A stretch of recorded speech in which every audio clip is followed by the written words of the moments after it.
Hello दोस्तों, एक बार फिर से आप सभी का स्वागत है आपके अपने चैनल मनोराज एपेटाइजिंग रेसिपीज़ में। आज हम बनाना सीखेंगे इंडिया का लाडला फेवरेट नाश्ता समोसा। तो चलिए शुरू करने से पहले जल्दी से मेरे चैनल को आप लोग सब्सक्राइब कर लें।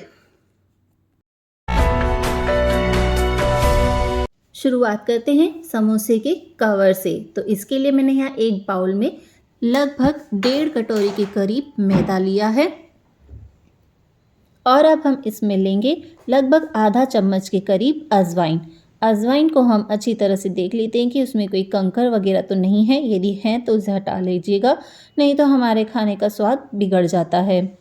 अब हम इस अजवाइन को दोनों हाथों के बीच अच्छी तरह से रब करके इस मैदे में डाल देते हैं।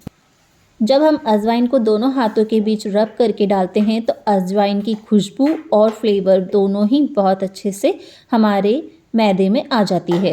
अब मैंने इसमें डाला है लगभग आधा चम्मच के करीब नमक।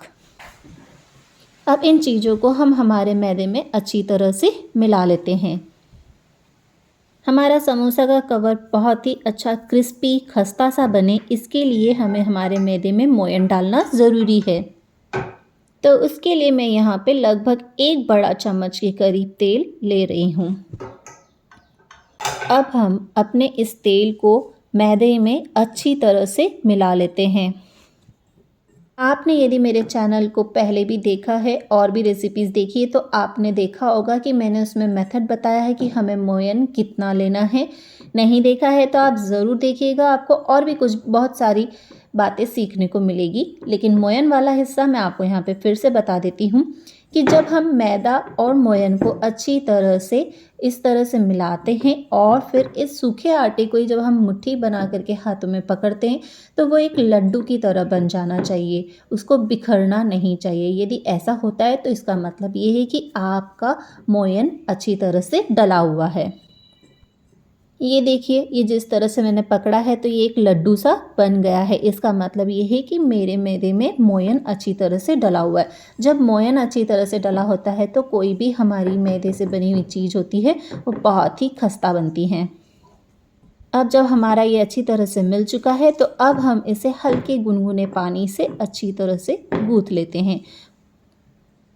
हमारा ये जो डो रहेगा इसे हमें ज़्यादा पतला नहीं गूँथना है, थोड़ा टाइट ही इसे रखना है। तो चलिए, जब तक हमारा डो तैयार हो रहा है तब तक जिन ने मेरे चैनल को अभी तक सब्सक्राइब नहीं किया है वो जल्दी से सब्सक्राइब कर ले, क्योंकि आप लोगों को और भी बहुत ही अच्छी रेसिपीज़ एकदम आसान तरीके से बनाने को यहाँ पे सीखने मिलेगी। इसीलिए जल्दी से मेरे चैनल को सब्सक्राइब कर लें।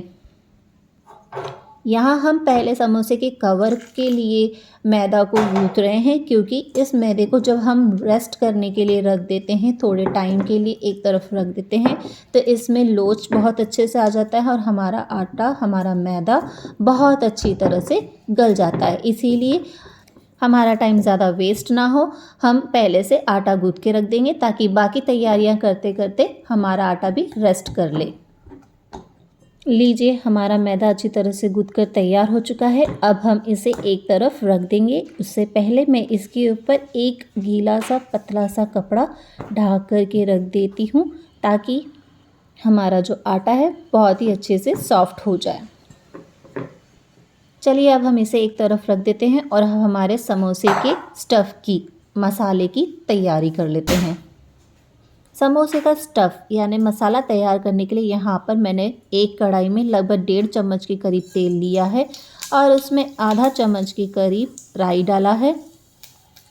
राई के अच्छी तरह से तड़क जाने के बाद अब मैं इसमें डाल रही हूँ आधा चम्मच के करीब जीरा और अब मैं डालने वाली हूँ इसमें सौंफ। जी हाँ दोस्तों, सौंफ डालिएगा आपके समोसे में और आप देखिएगा आपके समोसे का स्वाद कितना अच्छे से निखर के आएगा। और आप ये जब डालेंगे सौंफ तो इसकी खुशबू भी आपको बहुत ही अच्छी लगेगी। और अब हम इसमें डालेंगे हींग। हींग डालने में आप कंजूसी ना करिएगा, अच्छी तरह से फ्लेवर आए उतनी हींग ज़रूर डालिएगा।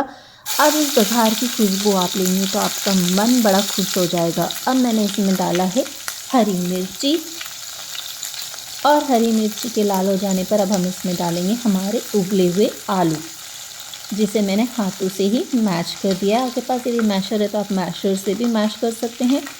चाकू से काट के भी डाल सकते हैं, लेकिन ऐसे मैश करके डालेंगे तो आपका स्वाद बहुत ही अच्छा आएगा।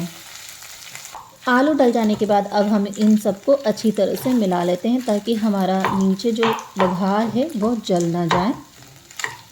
इसे मिलाते वक्त ध्यान रखिएगा कि यदि कोई बड़े बड़े आलू के टुकड़े रह गए हो तो उसे आप अपने करचे से, खोचे से तोड़ करके छोटे छोटे कर सकते हैं। लीजिए, ये अब अच्छी तरह से मिल चुका है। तो अब हम डालेंगे इसमें हमारे मसाले। तो सबसे पहले मैं इसमें डाल रही हूँ स्वाद अनुसार नमक। लगभग आधा चम्मच से भी ऊपर मैंने यहाँ पे नमक डाला है। और अब मैं इसमें डाल रही हूँ लगभग आधा चम्मच के करीब हल्दी और आधा चम्मच के करीब धनिया पाउडर। आप चाहें तो खड़ा धनिया भी इस्तेमाल कर सकते हैं, उसका स्वाद भी अच्छा आता है। लेकिन खड़ा धनिया को आप बघार के समय, जब हमने ज़ीरा, सौंफ वगैरह डाला था, उस समय आप डालिएगा तो बहुत ही अच्छा टेस्ट देगा। और यदि आप अपना समोसा और तीखा चाहते हैं तो आप इसमें लाल मिर्च भी डाल सकते हैं। मैंने यहाँ पे हरी मिर्च का इस्तेमाल किया है तो वही काफ़ी है, इसलिए मैं यहाँ पे लाल मिर्च नहीं डाल रही हूँ। देखिए, हमारे सारे मसालों को अच्छी तरह से मिलाने पर हमारा जो समोसे का मसाला है, स्टफ़ है, उसका कलर कितना अच्छे से निकल कर आ रहा है। दोस्तों, अब हम इसमें डालेंगे लगभग आधा नींबू का रस। जी हाँ दोस्तों, नींबू के रस से आपके समोसे में बहुत ही अच्छा स्वाद आएगा। आप एक बार इसे इस्तेमाल करेंगे तो आप हर बार आपके समोसे के मसाले में नींबू का रस ज़रूर डालेंगे। नींबू का जो खट्टापन रहता है वो आलू के इस मसाले का स्वाद और बढ़ा देता है, तो इसे ज़रूर डालिएगा, ज़रूर से ट्राई कीजिएगा। और अब फाइनली हम इसमें डालेंगे कटी हुई धनिया पत्ती और इसे अच्छी तरह से मिला लेते हैं और हमारा समोसे का जो स्टफ़ है वो बनकर तैयार हो जाता है। अब हम इसे एक प्लेट में अलग से निकाल करके थोड़ा ठंडा होने के लिए रख देते हैं और फिर हमारी बारी आती है समोसा मोल्ड करने की, समोसा बनाने की। लीजिए, मैंने इसे एक प्लेट में अच्छी तरह से फैला दिया है ताकि ये अच्छे से ठंडा हो जाए। चलिए, हम हमारे मैदे को देख लेते हैं कि उसकी क्या हाल है। ये देखिए, ये हमारा मैदा अच्छी तरह से गल चुका है। अब हम इसे एक बार और अच्छी तरह से मुक्की मार लेते हैं ताकि हमारा मैदा अच्छी तरह से एक साथ हो सके। देखिए, हमारे मैदे की रंगत ही बदल गई है और उसमें कितना अच्छा लोच आ गया है। ये देखिए, हमारा ये डो कितना सॉफ्ट हो गया है। तो चलिए, अब हम इसके छोटे छोटे से पेड़े तोड़ करके बड़ी बड़ी चपाती बेल लेते हैं। ये देखिए, मैंने यहाँ पे मैदे की एक बड़ी चपाती बेल ली है। अब मैं इसे बीच में से आधा कर देती हूँ। इससे हमारे 2 समोसे तैयार होने वाले हैं। आधे हिस्से को मैंने हाथों पे लिया है और इसके जो हमारा बीच का आधा वाला हिस्सा होगा उसमें हम पानी लगाएंगे आधे हिस्से में, उसके भी आधे हिस्से में, और फिर उस गीले वाले हिस्से को हमारे जो सूखा वाला है हिस्सा है उसके ऊपर रख कर के एक कोन का आकार दे देंगे। याद रखिएगा, पानी लगा करके हमें इसे अच्छी तरह से चिपकाना है, वरना हमारा समोसा तेल में खुल जाएगा और हमारा तेल खराब हो जाएगा। अब हम हमारे कोन में जितना हमें स्टफ़ रखना है वो स्टफ़ इसके अंदर डाल देते हैं। ध्यान रखिएगा, ज़्यादा स्टफ़ हमें नहीं डालना है, लिमिटेड स्टफ़ ही डालें, ना ज़्यादा ना कम। और अब हम पानी लगा करके हमारा ये जो कोन है उसके अंदर के हिस्से की तरफ में पानी लगा करके जितना बड़ा हमको समोसा रखना है उतना बड़ा रख करके बाकी हिस्से को इस तरह से हम चिपका देंगे। अब देखिए, यहाँ पे हमारा जो बड़ा सा हिस्सा बचा हुआ है इसमें हम 2 फ्रिल टाइप दे करके, चुन्नट दे करके इसे इस तरह से चिपका देंगे। देखिए, अब हमारा समोसे का शेप कितना बढ़िया आया है। यदि हम ये फ्रिल्स नहीं देते, बीच में से इस तरह से नहीं चिपकाते, तो हमारा समोसा ट्रायंगुलर टाइप लगता, समोसा टाइप नहीं लगता। चलिए, एक बार और बता देती हूँ। ये देखिए, फिर से हमने वो जो हमारा आधा बचा हुआ हिस्सा था वो लिया है और उसके आधे हिस्से में पानी लगा करके इसे गीला किया है और गीले हिस्से को सूखे हिस्से पर रख करके एक हमने त्रिकोण कोण बना लिया है और इसे अच्छी तरह से चिपका दिया है। अब इस कोण में हम स्टफ़ रखेंगे। एक बार और ध्यान से देखिएगा कि हम किस तरह से आखिरी में समोसे को शेप दे रहे हैं। 1-2 बार आप करेंगे तो आप ज़रूर सीख जाएंगे और आपका समोसे का शेप बहुत ही सुंदर लगेगा।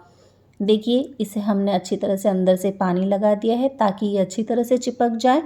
और देखिए, ये इतना साइज़ मुझे रखना है, मैंने वहाँ से दोनों को दबा दिया है और बाकी बचे हिस्से को एक छोटे-छोटे से दोनों तरफ फ्रिल लेकर के ये दबा दिया है। ये देखिए कितना आसान है। बस इसी तरह से हमें हमारे सारे समोसे बना लेने हैं। ये देखिए कितना बढ़िया ट्रायंगुलर शेप आपका आ गया है। अब इसी तरह से हम हमारे बाकी समोसे भी बना लेंगे। अब हमारा तीसरा स्टेप चालू होता है समोसे तलने का। इसमें भी छोटी-छोटी ट्रिक्स है, उसको भी ध्यान रखिएगा। एक तो आपका तेल बहुत गर्म नहीं होना चाहिए। तेल को एकदम गुनगुना रखिए, क्योंकि यदि आप बहुत तेज़ तेल में समोसे डालेंगे तो अंदर से कच्चे रहने और ऊपर से फफोले जैसे आ जाने का चांस रहता है। इसीलिए इसे पहले आप ठंडे तेल में अच्छी तरह से थोड़ा सा हल्का सा गोल्डन ब्राउन होने तक तलिएगा, फिर उसको तेज़ आंच कर देंगे तो फिर दिक्कत नहीं आएगा। देखिए, यहाँ पे मेरा तेल अभी ठंडा ही है और इसी ठंडे तेल में मैंने हमारे समोसों को डाला है और अब धीमी-धीमी, मंदी-मंदी आंच पर इसे मैं दोनों तरफ से थोड़ा सा हल्का सा गोल्डन ब्राउन होने तक तल लूँगी। देखिए, हमारे समोसे में हल्का सा गोल्डन कलर आने लगा है। अब मैं इसकी आंच को बढ़ा देती हूँ, क्योंकि अब हमारा समोसा अच्छी तरह से पक जाएगा। समोसा पकाने में हमें बहुत टाइम लगता है, ये एक चीज़ है, लेकिन हाँ, यदि हम मंदी और अच्छे से इसको पकाएंगे तो हमारा समोसा बहुत ही क्रिस्पी एंड टेस्टी बनेगा। ये देखिए, मैंने समोसों को चारों तरफ से अच्छी तरह से गोल्डन ब्राउन होने तक पका लिया है। अब मैं इन्हें धीरे-धीरे करके एक-एक करके बाहर निकाल लेती हूँ। तो इसी के साथ दोस्तों, हमारे समोसे की रेसिपी यहीं पर होती है ख़त्म। आप लोग को ये रेसिपी कैसी लगी मुझे ज़रूर बताइएगा। अपने दोस्तों रिश्तेदारों को भी बताइए और मेरे चैनल को सब्सक्राइब करने के लिए कहिएगा। इस समोसे को हरी चटनी के साथ खाओ तो बहुत ही टेस्टी लगती है। उस चटनी की रेसिपी भी मैंने अपने चैनल की शॉर्ट वीडियो में डाली हुई है, आप वहाँ देखिएगा। आपको और भी बहुत तरह की चटनियाँ वहाँ पर सीखने को मिलेंगी। उस चटनी के साथ में आप ये समोसा खाइए तो आपको बड़ा ही मज़ा आ जाएगा। तो चलिए, अब हम इसकी प्लेटिंग कर लेते हैं। तो लीजिए दोस्तों, हमारे समोसे रेडी है खाने के लिए और ये वीडियो होता है यहीं पे ख़त्म। अगले वीडियो में मैं आप लोगों से फिर से मिलूँगी। तब तक के लिए अलविदा, टाटा, बाय बाय।